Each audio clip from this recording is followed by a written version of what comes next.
Hi అండి, ఈరోజు Sunday కదండి. ఏం వండుకున్నారు అందరూ? నేనైతే చికెన్ వండుతున్నానండి, నాటుకోడి. చూడండి, ఫస్ట్ ఆయిల్ తీసుకున్నాను, ఆయిల్ వేస్తున్నాను. చూసుకొని వేసుకోండి ఆయిల్, చికెన్ కదా.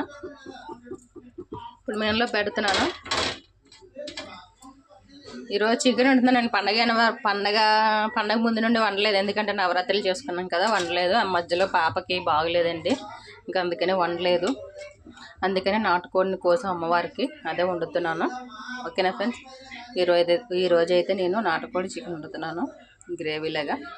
ఇప్పుడు ఆయిల్ మరుగుతుంది కాబట్టి ఉల్లిపాయలు పచ్చిమిర్చి వేద్దాం.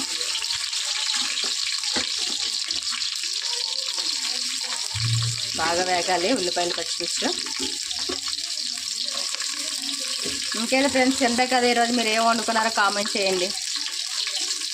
మనం అయితే చికెన్ వండుకుంటున్నాం. దీంతో పాటు కొంచెం రసం కూడా పెడతానండి కర్రీ అయిపోయాక. ఓకేనా ఫ్రెండ్స్, చూడండి ఇప్పుడు ఉల్లిపాయలు పచ్చిమిర్చి వేగాయి కాబట్టి ఇప్పుడు మనం టమాటా వేద్దాం. ఒక 3 టమాటాలు తీసుకున్నానండి, ఇవి కూడా కొద్దిగా బాగా మగ్గాలి.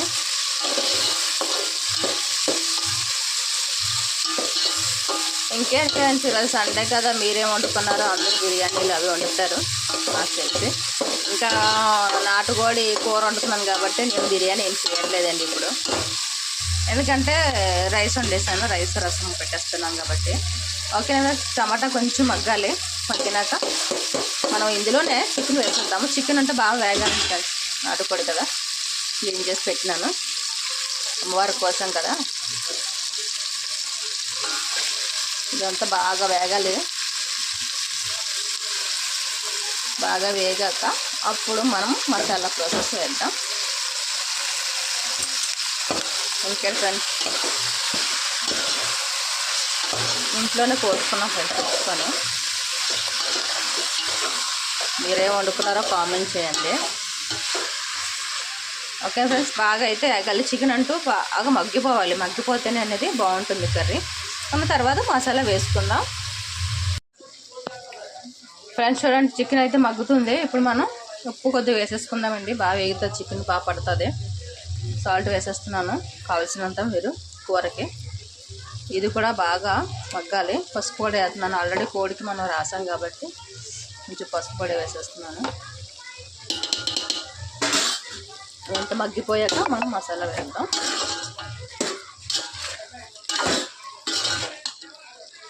మగ్గినాక వేద్దాము. మసాలా వేసుకుందాం. మసాలా పేస్ట్ ఆడుకున్నాను నేను ఆల్రెడీ. అల్లం, వెల్లుల్లి, ఉల్లిపాయ, టమాటా, కొంచెం గసగసాలు, కొంచెం జీడిపప్పు అన్ని పేస్ట్ ఆడుకొని వేస్తున్నాను. ఇది వేస్తే చాలా బాగుంటుంది కర్రీ. మనకి గ్రేవీ కదా, మసాలా ముద్ద చూడండి ఎంత వచ్చిందో. మనకి మసాలా ముద్ద ఎక్కువ వేస్తేనే మనకి గ్రేవీ అనేది ఎక్కువ వస్తుంది. వాటర్ కూడా వేస్తాం కదా, వాటర్ వేసినా కొంచెం ఇది వేయాలి, అలాగైతే బాగుంటుంది కర్రీ. మసాలా కూడా మగ్గిపోయిందంటే అప్పుడు మనం కారం వేద్దాం. మసాలా మగ్గినాక కారం వేస్తేనే కూర టేస్ట్ అనేది బాగుంటుంది. ఓకేనా ఫ్రెండ్స్, చికెన్ అయితే మగ్గింది. ఇప్పుడు మనం కారం వేద్దాం ఫ్రెండ్స్. ఓకేనా, కారం చూసుకొని వేసుకోండి. మసాలా వేసాం కదా, అల్లం వెల్లుల్లి కొంచెం, నేనైతే నాటుకోడి కాబట్టి కొంచెం కారం ఉంటుంది, బాగుంటుంది.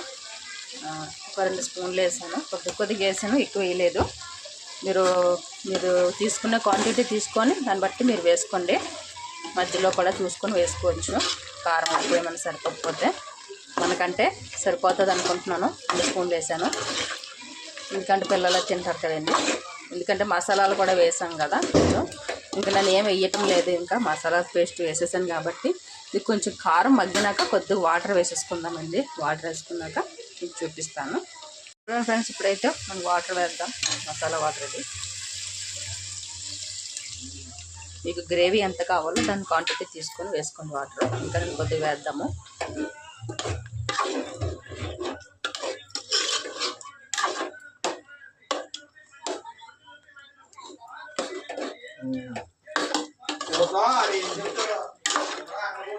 చూడండి ఫ్రెండ్స్, వాటర్ అయితే ఇంకా కొంచెం వేద్దాం.